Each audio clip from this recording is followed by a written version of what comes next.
वक्त की बात है, एक गांव में एक अजीब वाकया हुआ। काफी तेज गर्मी होने की वजह से लोग अपने घरों की तरफ निकल गए और शाम होने का इंतजार करने लगे। जब शाम का टाइम करीब आया तो क्या देखते हैं कि सूरज तो अभी तक गरूब ही नहीं हो रहा। लोग ये माजरा देखकर बहुत परेशान थे। अब जान देखो तो सही, सूरज के गरूब होने का टाइम हो गया है, लेकिन सूरज गरूब नहीं हुआ अभी तक। ये क्या माजरा है, मुझे समझ नहीं आ रहा। बेटा मुझे भी समझ नहीं आ रहा कि सूरज क्यों गरूब नहीं हुआ। इस टाइम तो रात के 9 बज रहे हैं। हाय बेटा मुझे बहुत डर लग रहा है। मैं बढ़ गई, सूरज तो गरम गरम आग फेंक रहा है, अब हमारा क्या बनेगा। हर लम्हा गुजरने के साथ साथ लोगों की परेशानी बढ़ती ही जा रही थी। हर तरफ टीवी में भी यही खबरें मौजूद थी कि सूरज गरूब क्यों नहीं हो रहा। टीवी वाले बता रहे हैं कि आज सूरज गरूब नहीं हुआ। चलो बाहर चल के देखते हैं ये सच भी है कि नहीं। ओ बेगम आराम से बैठ जा, ये खबरों वाले भी सब झूठ बोलते हैं, इनका काम ही झूठ बोलना है। तो बहुत बड़ी खबर है, इससे कैसे वो झूठ बोल सकते हैं। तो चल तो सही बाहर चल के देख के आते हैं। फिर जब वो दोनों बाहर आते हैं तो देखकर हैरान रह जाते हैं कि रात के 10 बजे भी सूरज मौजूद है और अपनी गर्मी बरसा रहा है। हाय मीठे, सूरज गरूब नहीं हुआ, मुझे टीवी वाले सच कह रहे थे। अब हम क्या करेंगे।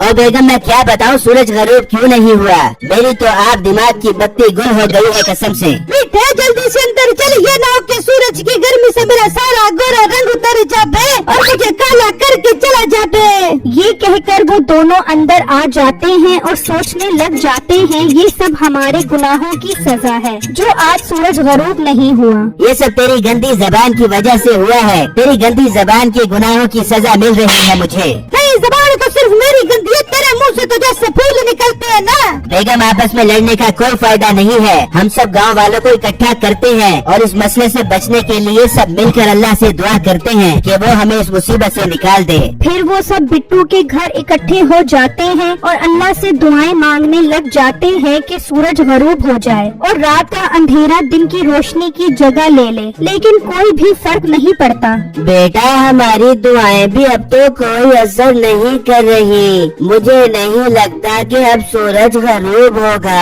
अंकल मुझे तो लग रहा है अब ये हमारी जान लेकर ही गरूब होगा। मीठे भाई ऐसी बातें मत करें। अच्छा बोले, मैंने तो अभी इस दुनिया में कुछ देखा ही नहीं है। नहीं तो तूने कुछ देखकर कौन सा बराक ओबामा का साला बन जाना है। ये सूरज देख रहा है ना, यही काफी है। अपना मुँह बंद करो, यहाँ इतनी मुसीबत आई हुई है और तुम्हें मजाक हो रहा है। बेटा साथ वाले गांव में एक बहुत बड़े आमिर बुजुर्ग रहते हैं, वो बहुत नेक इंसान है। हम उनके पास चलते हैं, वो जरूर हमें कुछ न कुछ हल बता देंगे।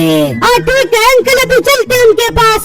फिर वो सब मिलकर बुजुर्ग के पास पहुंच जाते हैं और उनसे उस मसले का हल दरियाफ्त करने लग जाते हैं। बेटा आज से 200 साल पहले एक बहुत बड़ा जादूगर था जिसने जमीन में 2 पौधे उगाए थे। वो दोनों जादुई पौधे हैं जिनका मकसद इस दुनिया का निजाम खराब करने की कोशिश है। आज वो दोनों पौधे तैयार हो गए हैं। अगर वो दोनों पौधे तोड़कर दरिया में डाल दिए जाए तो दुनिया का निजाम ठीक हो जाएगा। और बुजुर्गो वो पौधा है कहाँ, हमें पता कैसे लगेगा? हम वो पौधा तोड़ेंगे कैसे? बेटा ये तो मुझे नहीं पता, लेकिन वो दोनों पौधे किसी घाटी के ऊपर लगे हुए हैं। अगर तुम उसे तोड़ने में कामयाब हो गए तो सब कुछ पहले जैसा ठीक हो जाएगा। बाबा जी इतनी बड़ी दुनिया है, कहाँ से उसको ढूंढते देंगे?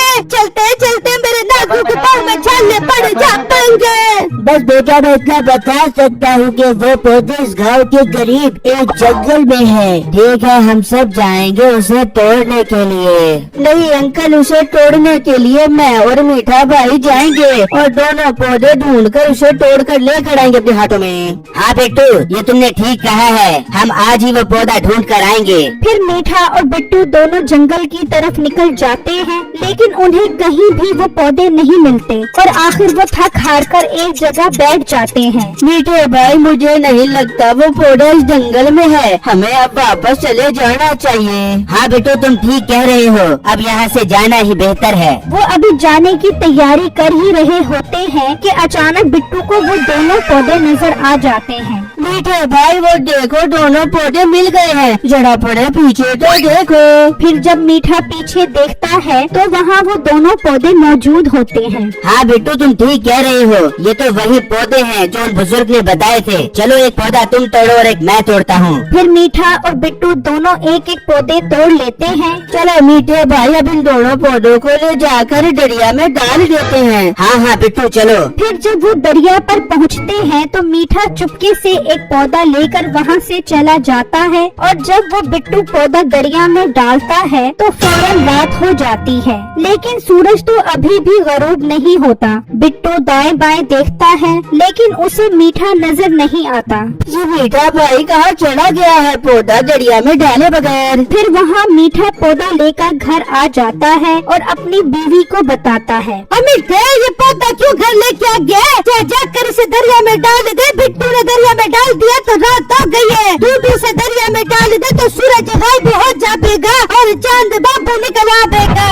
ओ बेगम, जरा सब्र कर, तू मेरी सियासत नहीं समझ सकती। ओ बेगम, हम इस पौधे की पूरे गांव वालों से 50 लाख रुपए लेंगे, फिर ये पौधा दरिया में डालेंगे। लोग इतने तंग हैं कि हमें भाग कर 50 लाख रुपए दे देंगे। अरे वाह मीठे, ये तो मैंने सोचा नहीं था। मीठे, अब तो मैं तुझे मान गई, तू बहुत ज़हीन इंसान है। तू मुझे अपने आप को अमीर करने की कोई कसर नहीं छोड़ देगा। फिर अगले ही दिन मीठा उनसे 50 लाख की डिमांड कर देता है। मीठे भाई, ये बिल्कुल ठीक नहीं है, इससे तो हम पूरे गांव वालों को बहुत नुकसान हो जाएगा। आप हमारी मजबूरी का फायदा उठा रहे हैं। और चूहों से भरी नाक वाले मोटे, ज्यादा मुझे सबक पढ़ाने की जरूरत नहीं है। अगर पौधा लेना है तो आज शाम को मुझे 50 लाख रुपए दे दे, वरना मैं ये पौधा जला दूंगा। नहीं मीठे भाई, ऐसा मत करना, वरना तो हम तबाह बर्बाद हो जाएंगे। ठीक है मीठे, हमें सौदा मंजूर है। आज ही हम तुम्हें 50 लाख रुपए जमा करके देते हैं। तुम फिर फौरन बिट्टू को वो पौधा दे देना।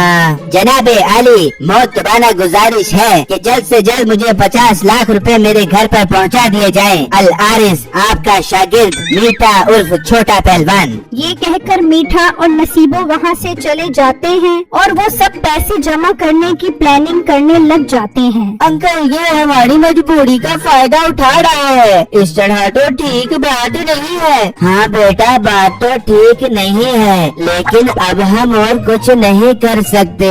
अंकल, एक बात मेरे जहन में आ रही है, क्यों ना मैं 50 लाख की कापियों के सबसे ऊपर असली नोट रख दूं और नीचे सारे नकली नोट रख दूं। ये इतना लालची है, पैसे देखकर पागल हो जाएगा और पौधा मुझे दे देगा मेरे हाथों में। नहीं बेटा, वो बहुत तेज है, समझ जाएगा।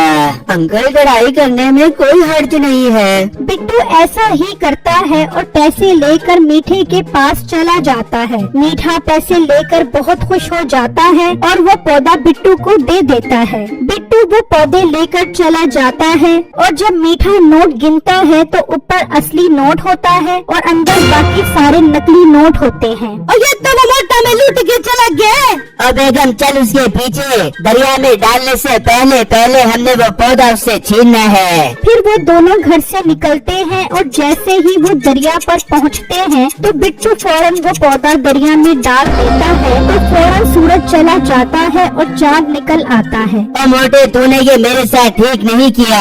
मैंने बिल्कुल ठीक किया है, तुम जैसे लोगों की यही सजा है। वहाँ सब लोग भी खुश हो जाते हैं कि बिट्टू अपने मिशन में कामयाब हो गया है। ये जस्ट एक कहानी है, इससे हमें ये सबक मिलता है कि हमें हर वक्त अल्लाह से अपने गुनाहों की माफी मांगनी चाहिए।